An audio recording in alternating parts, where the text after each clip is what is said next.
Hello दोस्तों, मेरे YouTube channel में आप सभी का स्वागत है। आज हम नंबर सिस्टम के अंतर्गत कुछ ऐसे क्वेश्चन देखेंगे। ये बहुत ही इंपॉर्टेंट क्वेश्चन है। बहुत सारे एग्ज़ाम में एसएससी हो या पीएससी हो, व्यापम हो, बहुत सारे एग्ज़ाम में ऐसे क्वेश्चन देखने को मिलते हैं। तो चलिए इस टाइप का क्वेश्चन सॉल्व कैसे होता है अपन देखते हैं। पहले तो हम क्वेश्चन समझते हैं कि क्वेश्चन बोल क्या रहा है। देखिए, क्वेश्चन बोल रहा है कि श्याम के पास कुछ मुर्गियाँ तथा कुछ गाय हैं। यदि इनके पैरों की कुल संख्या 140 है तथा सिरों की कुल संख्या 48 है, तो मुर्गियों और गाय की अलग अलग संख्या बताइए। क्वेश्चन ये बोल रहा है कि श्याम नाम के व्यक्ति है जो मुर्गी और गाय पाल रखा है, ठीक है। यदि इसके पैरों की संख्या मतलब मुर्गी और गाय दोनों मिला के जो पैरों की संख्या है वो 140 है तथा मुर्गी और गाय दोनों मिला के जो उनके सिर है उनकी संख्या 48 है, तो बोला है कि मुर्गी और गाय की संख्या अलग अलग कितना कितना है वो बताइए, ठीक है। चलिए इसका क्वेश्चन कैसे सॉल्व होता है देखते हैं। तो सबसे पहले तो हम लोग मान लेते हैं कि माना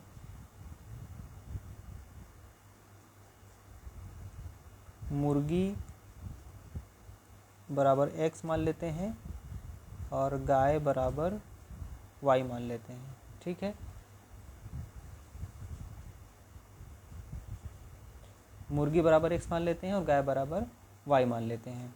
अब यहाँ पे देख लेते हैं कि एक तो वो पैर बोला है कि उनके पैर के बारे में बताया गया है कि कुल 140 है और उनके सिर के बारे में बताया गया है। तो पैर और सिर ऐसे लिख लेते हैं हम लोग अलग अलग। तो यहाँ पे क्या बोला है कि मुर्गी और गाय के पैरों की कुल संख्या 140 है। तो मुर्गी के पैर कितने होते हैं? 2 होते हैं और मुर्गी को क्या माने हैं x, तो 2x मान सकते हैं हम लोग।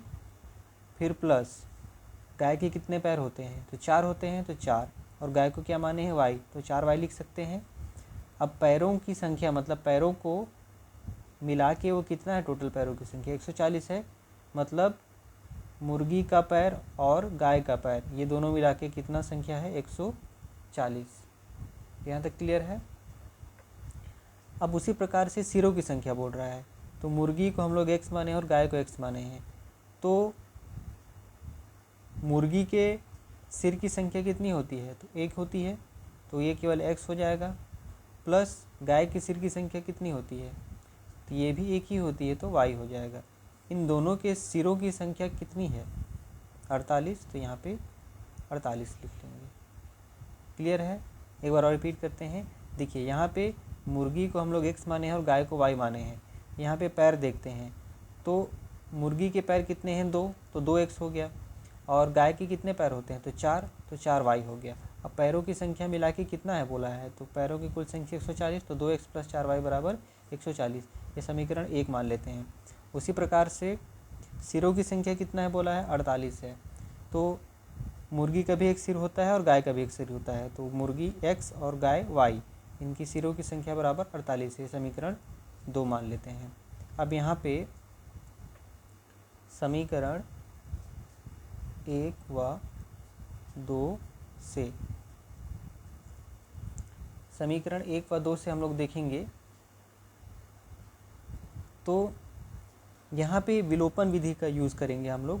विलोपन विधि मतलब कि ये इसमें से इन दोनों पदों में से या तो x हटाना रहेगा, विलोपित करना रहेगा, या फिर y हटाना रहेगा। तो उसका एक तरीका है कि हम लोग को x को बराबर करना पड़ेगा या फिर y को बराबर करना पड़ेगा, ठीक है। तो अगर हम x को बराबर करते हैं, यहाँ पे 2x है तो इसको भी 2x बनाने के लिए यहाँ 2 का गुणा करना पड़ेगा। और अगर यहाँ पे y को बराबर करते हैं तो यहाँ 4y है तो इसको भी 4y बनाने के लिए 4 का गुणा करना पड़ेगा। तो चलिए हम x को हम लोग बराबर फॉर्मेट में लाते हैं। तो देखिए जो पहला इक्वेशन है, पहला समीकरण, वो तो वैसे उतर जाएगा। 2x + 4y बराबर 140। अब यहाँ पे x को हम लोग को 2x बनाना है, तो सिंपल सा है कि 2 का गुणा इसमें कर देंगे, 2x हो जाएगा। लेकिन अगर हम 2 का गुणा इसमें कर रहे हैं तो इस पूरे पदों में 2 का गुणा होगा, इसमें भी 2 का गुणा होगा और इसमें भी 2 का गुणा होगा, ठीक है। तो यहाँ पे 2 का गुणा x के से किए तो 2x हो गया। फिर 2 का गुणा y से करेंगे तो 2y हो जाएगा। फिर 2 का गुणा 48 से भी करेंगे तो 48 दूनी 96 हो जाएगा। ये आया समझ में।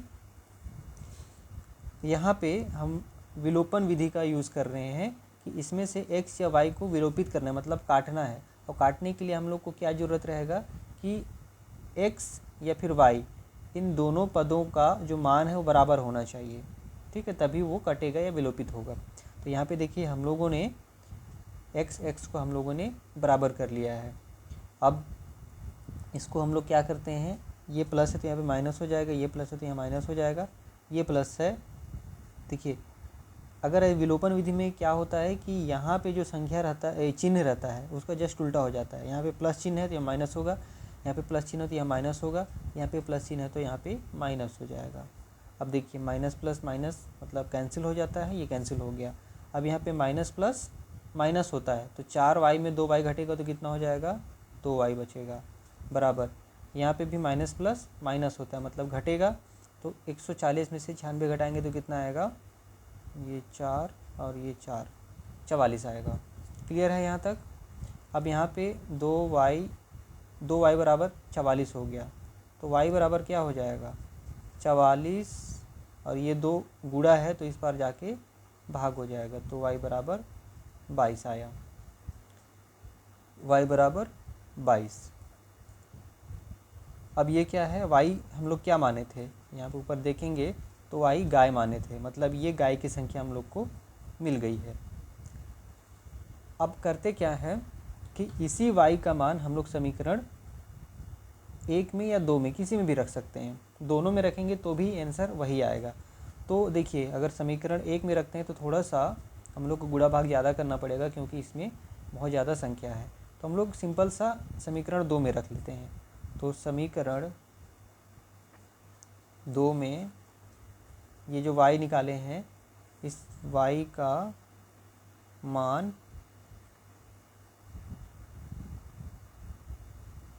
रखने पर, ठीक है, समीकरण 2 क्या है हमारा, x प्लस वाई बराबर 48, ये हो गया अपना समीकरण 2। तो इसी में हम लोग को y का मान रख देना है, तो x प्लस वाई का मान कितना है, ये आपका y का मान यहाँ पे 22 है, तो 22 यहाँ रख दिए बराबर 48। तो x बराबर क्या हो जाएगा, 48, इधर प्लस इधर जाके माइनस हो जाएगा, 48 माइनस 22, तो x बराबर 48 से y घटाएंगे तो आएगा 26।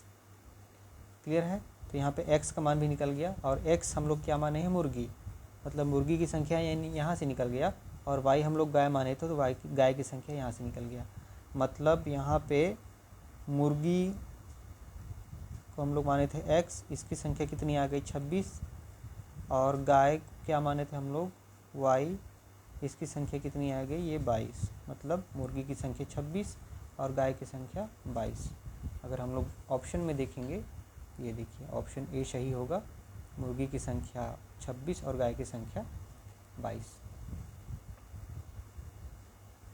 आई होप ये क्वेश्चन समझ में आया होगा, बहुत ही सरल था। इसका शॉर्टकट ट्रिक भी है, लेकिन ऐसे लॉन्ग कट अगर हम लोग समझेंगे तो ऐसे क्वेश्चन हम कभी भी बना सकते हैं। शॉर्टकट में क्या होता है कि एग्ज़ाम में बहुत कंफ्यूज कर देता है, ठीक है। तो आशा करता हूँ कि मेरे बताए हुए गणित आप लोगों को समझ में आ रहे होंगे, और ऐसे ही मैथ से रिलेटेड वीडियो को देखने के लिए मेरे चैनल को सब्सक्राइब करें। Thank you.